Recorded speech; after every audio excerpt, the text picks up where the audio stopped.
Look at world today geopolitics. एक तरफ दुनिया की पोलराइजेशन हो चुकी है, America versus China, Europe versus Russia, middle east का क्राइसिस, और इस ग्लोबल चाओस के बीच एक ऐसी चीज हुई जिसने पूरी दुनिया को फोकस एकदम इंडिया की तरफ ला दिया। Russian president Vladimir Putin sanctions के बीच, वार के प्रेशर के बीच, ग्लोबल आइसोलेशन के बीच चुपचाप इंडिया आते हैं। पर सवाल ये है, वो यहाँ क्यों आए थे, क्या बात हुई, और सबसे बड़ा सवाल, इसका इम्पैक्ट क्या होगा दुनिया पर। आज का एपिसोड आपको पूरे इंडिया रसिया इक्वेशन का रियल इनसाइड पिक्चर देगा। एक नैरेटिव जो टीवी चैनल्स बताएंगे नहीं, ना political. So let's gets break down India Russia summit, the truth, the impact and what the future. अगर आप पिछले 70 सालों का इंडिया रसिया रिलेशनशिप देखें तो एक पैटर्न दिखाई देता है। गवर्नमेंट्स बदली, पॉलिसी बदली, लेकिन एक चीज कंसिस्टेंट रही, मॉस्को और न्यू दिल्ली का स्ट्रेटेजिक ट्रस्ट। कोल्ड वॉर में सोवियत यूनियन ने इंडिया को डिफेंस टेक्नोलॉजी, स्पेस प्रोग्राम में हेल्प की। 90s के बाद जब रसिया इकोनॉमी कोलैप्स हो रही थी, तब इंडिया ने टाइज ब्रेक नहीं किए। और 2022 के यूक्रेन वॉर के बाद जब पूरी दुनिया रसिया के आइसोलेशन कर रही थी, तब इंडिया ने एक बैलेंस्ड डिप्लोमेटिक स्टैंड लिया। लेकिन 2025 की पुतिन विजिट नॉर्मल विजिट नहीं है, ये एक हाई स्टेक जियोपॉलिटिकल मूव था, और इसके पीछे 4 सबसे बड़े रीजन हैं। पहला, डिफेंस। आपको एक फैक्ट बताता हूँ, इंडियन मिलिट्री का 60 से 70% हार्डवेयर रशियन ओरिजिन का है। हमारे Su-30 MKI fighters, MiG series jets, T-90 tanks, attack helicopters, BrahMos missile, ये सब रसिया के बिना नहीं बन सकते थे। तो रसिया की विजिट का सबसे बड़ा पॉइंट था defence supplies plus deals plus make in India manufacturing. India को अर्जेंटली एयर डिफेंस सिस्टम की नीड है। चाइनीज बॉर्डर सिचुएशन वायलेट है, पाकिस्तान ने मिसाइल प्रोग्राम मॉडर्नाइजेशन में लगे हैं, और इसी बैकड्रॉप में डिसीजन हुआ additional S-400 missiles defence regiment और Russia India defence technology transfer पर। ये सिर्फ एक डील नहीं, एक शील्ड है इंडिया के आने वाले 20 साल के नेशनल सिक्योरिटी के लिए। दूसरा पॉइंट, एनर्जी। आज इंडिया दुनिया की 3rd लार्जेस्ट ऑयल इंपोर्टर है और रसिया एक सबसे बड़ा एक्सपोर्टर। वॉर के बाद जब वेस्ट ने रसिया पे सैंक्शन लगाए, तब रसिया ने ऑयल बायर्स कम हो गए और इंडिया के पास एक मौका था, cheap oil plus stable supply. इस समिट में बात हुई long term crude oil deal, LPG supply, nuclear energy corporation, coal mining projects. यानी दोनों देश अपने इकोनॉमिक्स इंटरेस्ट को सिक्योर करना चाहते हैं। तीसरा, ट्रेड है।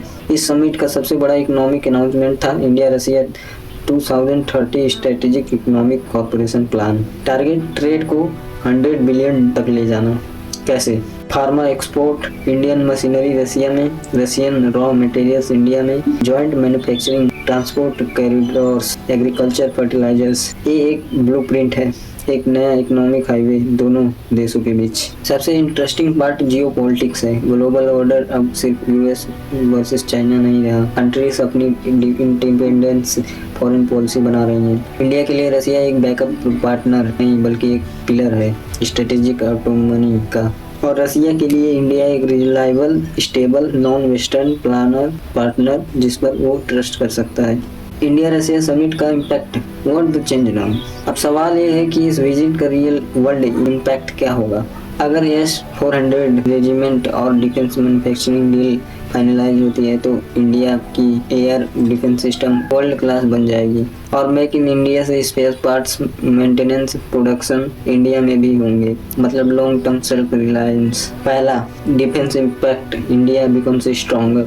अगर S-400 रेजिमेंट और डिफेंस मैन्युफैक्चरिंग डील फाइनलाइज होती है तो India air defence system world class बन जाएगा, और मेक इन इंडिया से spare parts maintenance production India में होगी, मतलब लॉन्ग टर्म सेल्फ रिलायंस। दूसरा, economic impact, trade boom. Summit के बाद सबसे बड़ा फायदा इंडिया को ये होगा, रसिया इंडिया गुड्स इंपोर्ट करेगा, pharma, engineering goods, machinery, agriculture. इससे इंडिया का ट्रेड डिफिसिट रिड्यूस होगा और रसिया को मिलेगा रिलायबल सप्लाई। तीसरा, energy impact, stable fuel price. India के लिए ऑयल इक्वल टू इकोनॉमी का लाइफलाइन। रसिया के साथ लॉन्ग टर्म डील का मतलब fuel price stability even in global crisis. Fourth, geopolitical impact, India का इंडिपेंडेंट इमेज। से इट्स लाइक इंडिया एक ऐसा रेयर कंट्री बन चुका है जो यूएस, यूरोप, रसिया, चाइना सबके साथ रिलेशंस बैलेंस कर रहा है। रसिया समिट से एक क्लियर मैसेज गया, इंडिया किसी कैंप का हिस्सा नहीं बनेगा, इंडिया अपना कैंप खुद बनाएगा। पांचवा, रिस्क चैलेंज। कोई भी पार्टनरशिप परफेक्ट नहीं होती। इंडिया रसिया टाइज के challenge, sanctions pressure, payment system issue, Russia का वेस्ट से conflict, trade imbalance, risk, defence delivery delay. Impact positive है लेकिन प्रैक्टिकल इम्प्लीमेंटेशन सबसे बड़ा टेस्ट होगा। अब देखते हैं फ्यूचर रोड मैप्स क्या है। क्या असल में ये सारी चीजें इम्प्लीमेंट होगी या फिर सिर्फ एक हवा बन के रह जाएगी। Agriculture, mining, pharma machinery, engineering, goods, fertilisers, इन सब सेक्टर्स में जॉइंट प्रोजेक्ट होने वाले हैं। Next generation missiles, naval system, aircraft components India संग रसिया मिलकर डेवलप कर सकते हैं। ब्रह्मोस जैसी सक्सेस स्टोरी रिपीट हो सकती है। ऑयल, एलपीजी, न्यूक्लियर एनर्जी, कोल, लॉन्ग टर्म एग्रीमेंट इंडिया को सिक्योर करेगा। इंडिया रसिया समिट सिर्फ एक डिप्लोमेटिक मीटिंग नहीं थी, ये एक मैसेज था कि इंडिया ग्लोबल पॉलिटिक्स का साइलेंट स्पेक्टर नहीं है बल्कि एक मेजर डिसीजन मेकर बन चुका है। इस पार्टनरशिप का फ्यूचर डिपेंड करेगा कि एग्रीमेंट ग्राउंड पर कितनी फास्ट इम्प्लीमेंट होती है। पर एक बात क्लियर है, 2025 का इंडिया वो इंडिया नहीं रहा जो सुपर पावर्स के बीच चूज करता था। आज का इंडिया सुपर पावर चूज करते हैं। आपको क्या लगता है, इंडिया रसिया को फ्यूचर में और स्ट्रॉन्ग होगी या ग्लोबल प्रेशर इस रिलेशन को वीक करेगा? कमेंट में जरूर बताना। मिलते हैं नेक्स्ट वीडियो में एक टॉपिक और एक नया एनालिसिस के साथ।